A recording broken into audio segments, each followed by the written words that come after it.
Thanks, Madam Chair. I think I'll start with maybe Mr. Borland. So you have a clearance, right? You're in uniform, you have a clearance. When did you leave at service? What year? I left in 2013, February 2013. 25th. Who was the president, if you recall? 2013 would have been President Obama, sir. Wasn't President Trump, right? No, sir. Okay, so you have a clearance, right? You're serving in uniform, you have a clearance. Yes, Your sir. story, I think many of us are kind of picturing the scene. You walk out in the flight line, having a smoke, this event occurs.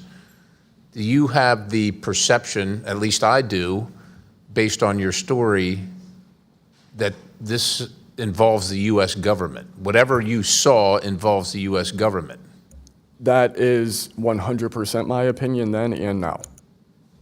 And was there an after action? Do you do a daily debrief of the activities of the day? Was any of that recorded? Was there a conversation with the command? Was there any documentation that you know of at the time? Not to my knowledge. I mean, like I said, I talked about it in on the ops floor, and a couple of people had pulled me aside, some older enlisted, and were like, you probably want to keep that to yourself.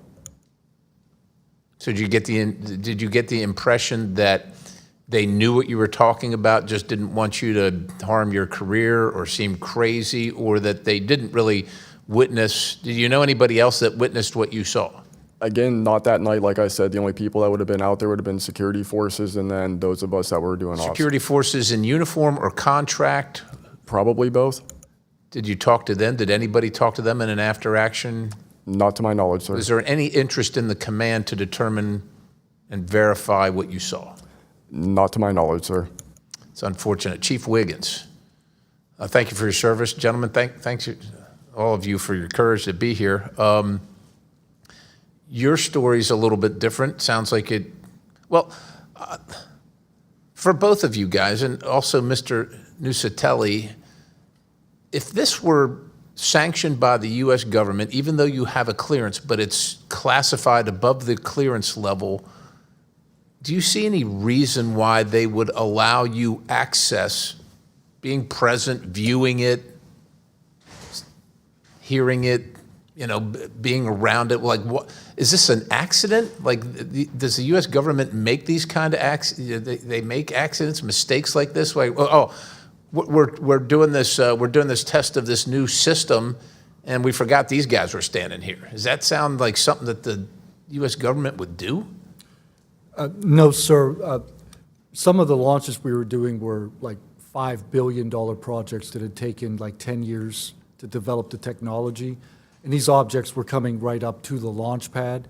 So any kind of mistake, I mean, it could cause a catastrophe. Right. So it's very confusing why these objects would be operating in and around our bases or during training exercises. So it would lend you to believe that the U.S. government had nothing to do with whatever it is you saw. Correct. They wouldn't want it there because it would potentially interrupt the proceedings at the time. Was there an after action? Was there a discussion by your command? Was there an investigation? It's pretty significant activities that you were involved in. Was there an investigation that you know of? We conducted investigations in real time, right, and we document all the evidence. But as far as anything from higher up, I don't know if there was an investigation done. No information came down on what we should do. Were you ever interviewed at someone else's request? About that incident? Yeah, about the incident. I don't believe so. Do you think you find that odd? If something happens, you're around multi-million, maybe billion-dollar operations and launches of national security interests, very sensitive. There's an anomaly in the operation.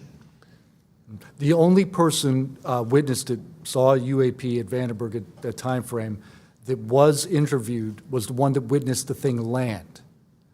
Why wouldn't, well, I don't know why I'm asking you, but it seems to me that we would want to interview everybody associated, even not associated, to find out if they were associated.